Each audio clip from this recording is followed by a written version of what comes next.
Hi, I'm Patricia Greenberg, the Fitness Gourmet, and welcome to Eat Well, Live Well, Age Well. Well, conflict resolution in our personal and professional lives is the final frontier. We can be experts in our respective fields, have a lifetime of experience, be friendly, kind, and willing to be a team player.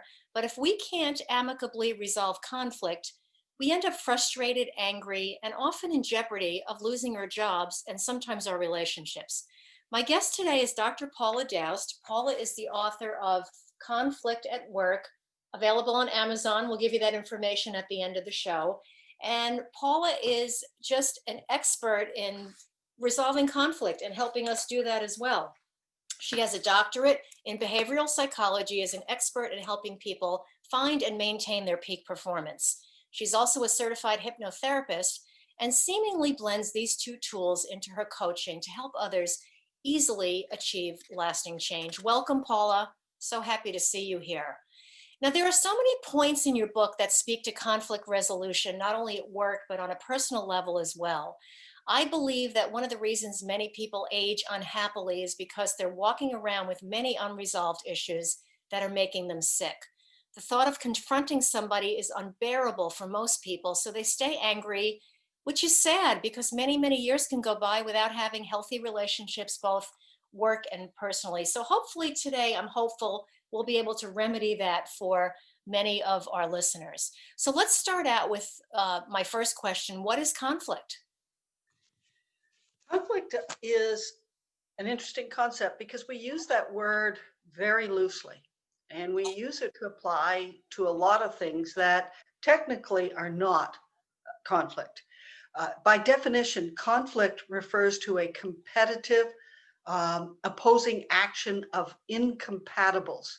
And we often use the word for conflict when there isn't necessarily opposing or incompatibles. What we have is misunderstanding.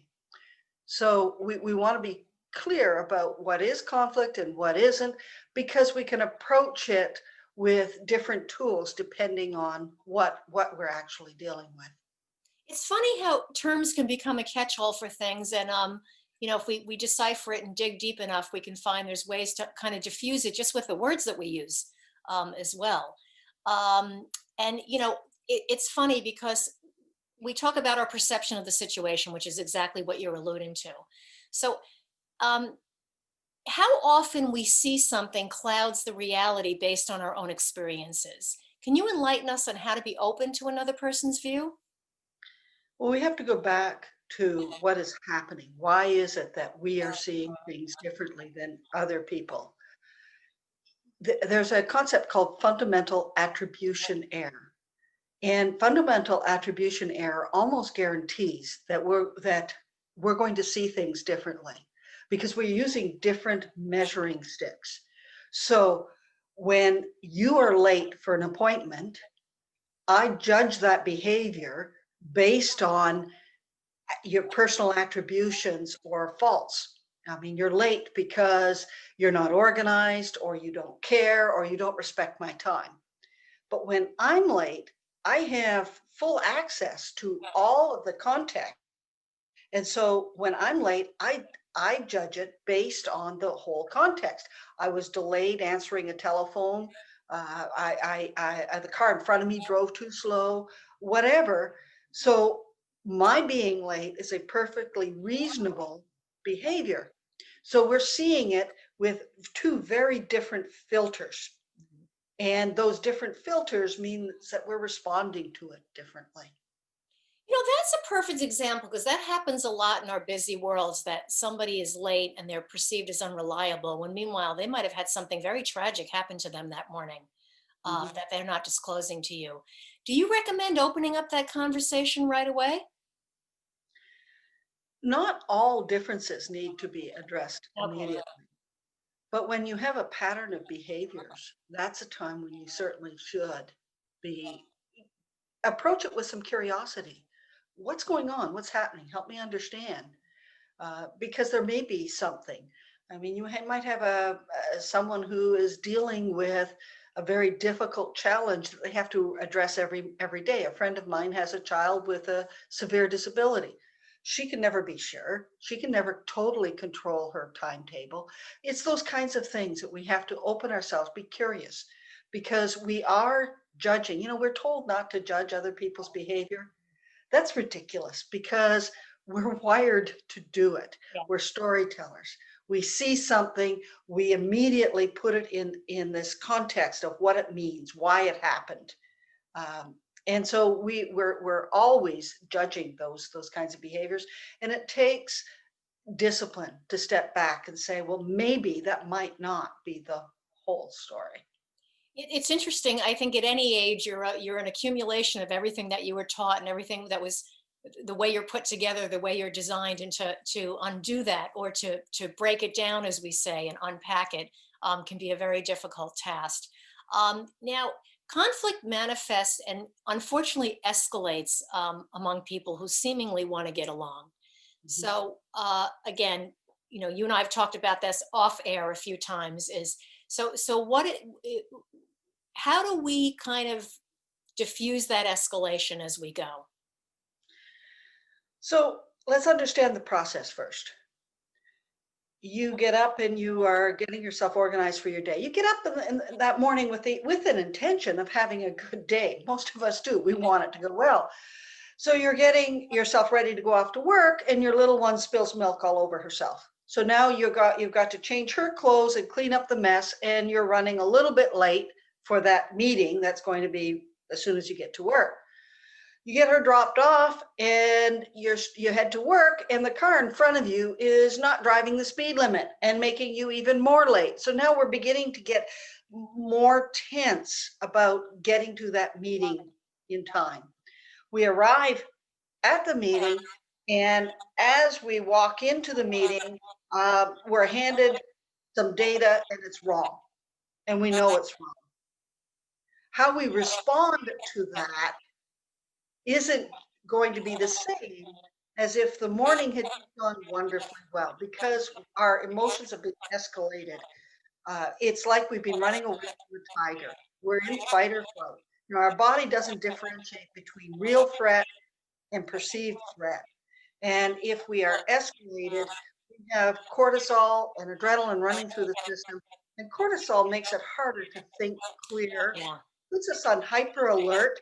So small things that wouldn't upset us before are now really upsetting us. And so we say or do things that are not in our best interest and don't help our relationships.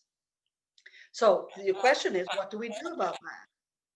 Well, first is to understand where we are, but secondly is to slow down, to breathe. That's hard. Hmm. We've got to get the oxygen back into the system so that we can bring back that stress response. So that's the number one first thing. You have a chapter devoted to levels of conflict. And I think that's kind of what we're getting into now is can we take a walk down that path of how the little things that set us off in the morning before we even get to the situation that is the potential conflict, and then the conflict itself can escalate. So what are the levels when you talk about levels of conflict? So levels of conflict begin with the minor little irritations. Somebody is snapping their gum or chewing too loudly, little things that just, and we start to feel a little bit of tension. We can have a next level might be a misunderstanding where fundamental attribution errors is at play. We are misconstruing what is happening. And then we can have a minor disagreement around what is the best way to move forward. We both are perhaps wanting the same thing, but we have different strategies. At these lower levels, if we can address it early, we can breathe and we can talk about it, we can easily resolve these things. The problem is, more often than not, we either spin on to the next thing and just let it go and don't deal with it, or we don't want to make it worse. So we just avoid it and we tell ourselves it's okay, it's not, and we're just going to put it aside. The problem is,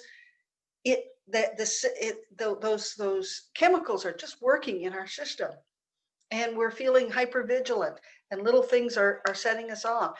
very soon these little things fester. They add up one on top of the other. And then we get into those more serious levels of where we have an argument or where we have true discord. Now, those are the areas that it takes a lot to unravel. If we can deal with the earlier levels with some of the more simpler tools, we don't have to get to those big levels. What I see over and over again is people don't have the courage to step up, and then it builds. And so many of the tools in the book that I describe are tools that are going to help you step up before it gets to that very big discord. I think, unfortunately, is that we often look at conflict as that it's not nice. It's not nice to bring something up. It's not polite. Or you'll ruin a relationship by doing it. Because you spend a lot of time in the book talking about emotions and conflict in the body and how it affects us. So, how is that all related? Another loaded question, but So we want to believe that have evolved and that we are can be very rational and we're good problem solvers. And we can be, but it takes discipline, it takes effort. We're still working with the same wiring our ancestors had. And conflict is at its essence an emotional event. And if we cannot manage the emotions, it's going to get away from us. And it's going to become a challenge. What we want to do is recognize that it is an emotional event and deal with it from that perspective. And so that's many of the tools that I describe in the book. Kind of look at it from that perspective. How do we manage that limbic system? it is emotional, and things come out of our mouths that we say we didn't mean to say, and it's almost, it takes on a life of its own. A question I had for you about that: if you're finding yourself in a situation that you're feeling frightened by the person, feeling frightened to confront something during a conflict just seems like the most frightening thing to many people. How do you feel about writing a letter or I writing an don't email? I don't like it. Okay. I don't like it because there's this concept called keyboard courage. You can say things. Now, if you're going to write a letter so that you can sort out your thoughts, that's fine. Destroy the letter. Don't Okay. send it. Okay. If you're going to resolve a conflict, it has to be in person, over the phone, or using Zoom, because we need that interaction, that back and forth. I need to be able to read your nonverbals. You need to be able to read mine. The tone. I can say the same thing with a change in tone, and it has a completely different message. And when you write a letter, the other person is adding the tone to what you've written, and that may not be what you meant. Right. It can be something as simple as "You're late." You're late. You're late. I mean, change the tone, and you're delivering a completely different message. And unfortunately, when you put it on paper, the other person is going to add that tone, and you can take a bad situation and make it much, much I worse. was going to say, you're pouring gasoline on the fire on that one if they perceive it wrongly. We Absolutely. another thing you discussed, which I love this whole discussion in the book, was kindness always wins. Mhm. Now, well, at least that's what we're taught. And how does being kind result in a win-win for conflict resolution? And I know that sounds like a very elementary question, but Well, it isn't. It isn't. Kindness is a really hard thing to do, especially if you're feeling threatened, because your first impulse is to defend or to aggress, because you're feeling threatened that they're attacking you. So it takes strength to step back and to be kind. Kindness doesn't always win, but it's a great starting point, and it can often de-escalate a difficult situation. So when I am kind to you, my body responds with the oxytocin, which is the love hormone. We're wired to experience oxytocin because as a species, we survive better when we support one another. So our bodies respond well. I mean, if I do something kind for you, I feel good about myself. Remember the gift is to the giver? Yes, And yes. that's where that comes from, because the gift is I feel good when I'm kind to you. And more importantly, I feel more connected to you when I am kind to you. And it works the other way as well. When you experience something kind from me, you feel less threatened by me Mhm. and you feel more connected to me.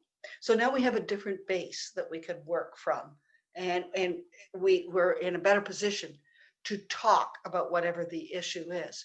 So kindness doesn't always win, but it's a really good start. And it feels so much better to It start from does. It that feels spot. better for both parties involved. Absolutely. So, Absolutely. you mentioned about body language and verbal language. Let's talk about both when communicating. I know that verbal and body language can soothe, and it can also trigger the stress response depending on somebody's body language. And we all have that innate inner knowing when someone's coming at you, whether it's a friendly or an unfriendly or hostile body language. That speaks 1,000 words without anybody even saying anything, as we know. Um, so, what calming behaviors do you recommend when entering a volatile situation? Uh, because more often, I think the problem is we feel someone coming at us more Mhm. than if we're going to go at with someone with anger. We might be mulling around in our mind what we're going to say, but when someone's coming at you, and it requires resolution, and there you are in the hot seat, and someone's coming at you with hostility. What do you do? Breathe first. We have to get the oxygen into the brain, because when you're feeling attacked, that's the first thing that's going to, your heart speeds up, and your breathing gets lighter. Your ability to think is eroded immediately, because your brain needs the oxygen to process complex thoughts. So the first thing, you got to breathe. Uncross your arms, open your body, so that it's very clear that you're not physically aggressing. Okay. You can lean slightly toward the other person, not too far. Make sure there's nice space between the two of you. Make eye contact, especially while they are speaking. You can look away when you speak, but make eye contact when they are speaking. And then watch what words you're using. Words like you can inflame. Using the other person's name can calm, Oh, but be careful of the tone. So I can't say Daniel, I can say Daniel, very different, but watch your tone. But other people, we immediately get a hit of dopamine when we hear our name in oh, those that's kinds of situations. interesting. Really? Oh, Yeah. And so Dr. Medina calls that a dopamine lollipop. mhm, mhm. I love that phrase. That's great. But yeah, when we use another person's name, we get a hit of dopamine. It helps us feel a little better. So using their name, avoiding words that exert control. So you should, you need to, you have to, are words that are putting gasoline on that fire. Okay. The word why. This is one I talk about with the folks that I coach all the time. The word why is a perfectly good question, except when there's tension. Okay. Because our conditioning from the time we were very, very small, anytime an adult was not happy with something we had done, they would ask us, why did you spill your milk? Why did you give the dog the cereal? Why is your homework not done? Right. Why did you get a C in mathematics? Whatever. Hmm. Why? So when there's tension and somebody asks why, you are feeling attacked immediately. That old conditioning is right front and center. Okay. And so your immediate response is to get defensive. So you want to avoid, you can ask the same question instead of why do you feel that way? Help me understand what you are feeling. So I've avoided the word why. Um, so words matter dramatically in a conflict. That's very interesting. And, um, Paul, I know you're a trained hypnotherapist, and tell me, how does that play a role in your work? I think tell us what hypnotherapy is to start with. Everybody's Well, intrigued by it. Yeah. Yeah, because Hollywood has done quite a number on um, hypnosis. It made it seem like it's something magical outside of you that someone else can control you, and that's not at all what hypnosis is. In fact, we are walk around hypnotizing ourselves all the time. We're in and out of trance all day, every day. You head to work. You put your cleaning in the front seat of the car with the idea you're going to stop at the cleaners.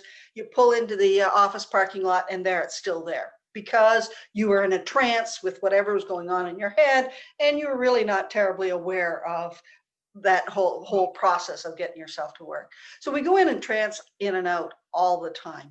What I do is I help people use that natural ability to help calm the conscious brain and allow the subconscious to inform, to be more creative, to help us find our way. So using hypnosis, I can help people visualize the result that they're looking for and then to see their opportunities to move in that direction.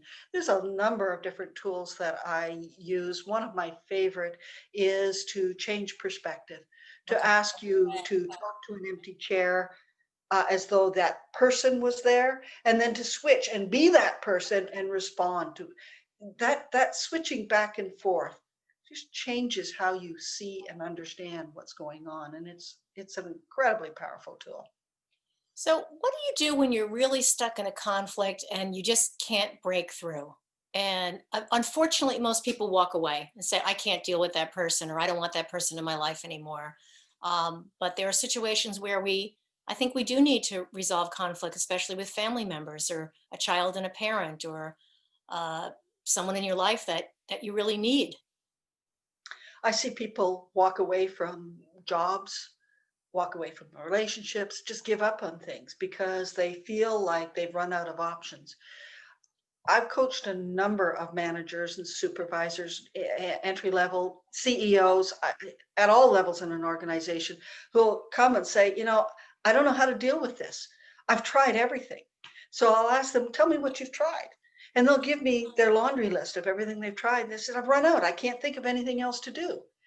And it's at that point when they're stuck, they are revving. They're going over the same path. They don't realize it, but all of the options that they have they're so focused on what they don't want, they can't see what they do want anymore. So instead of trying to make it go away, I ask them, okay, so what can you do to make sure it doesn't get better? Give me some 10 ideas. What can you do to make sure it doesn't improve? They almost always laugh at that because Yeah. it's a goofy question to Yeah. ask.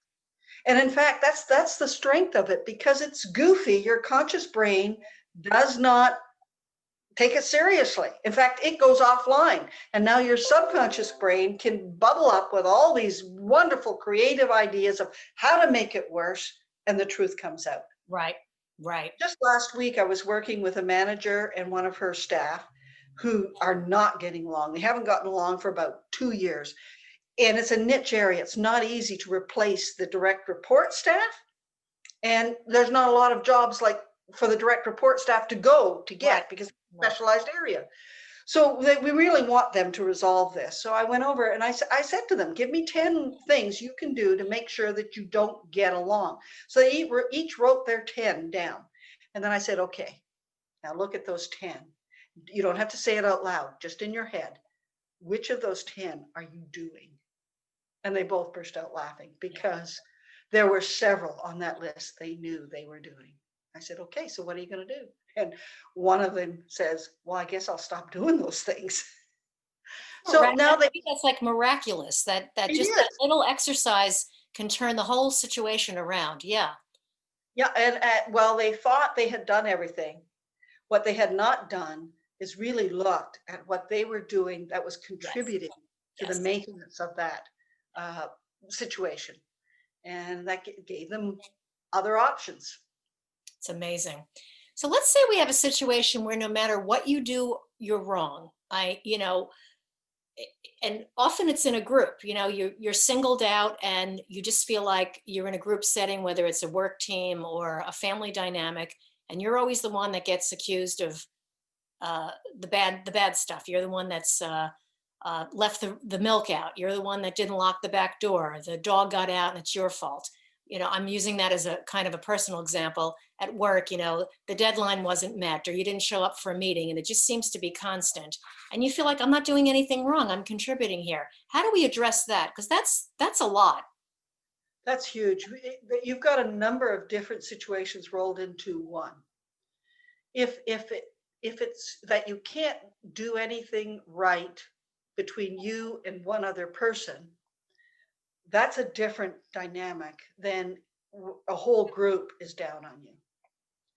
If you're feeling like the whole group continues to blame you, well, you have become the scapegoat of a team issue. The first thing you want to do is step aside and recognize it's not you. It's the dynamic of what is going on here. I would deal with that very differently than if you came to me and said, so, my boss, I can't do anything right with my boss. Because if you're going to say that to me, I'm going to say, okay, it's not about what you're doing or not doing. It's about your relationship with your boss. Mm-hmm. So let's talk about the relationship with your boss and how we're going to move forward.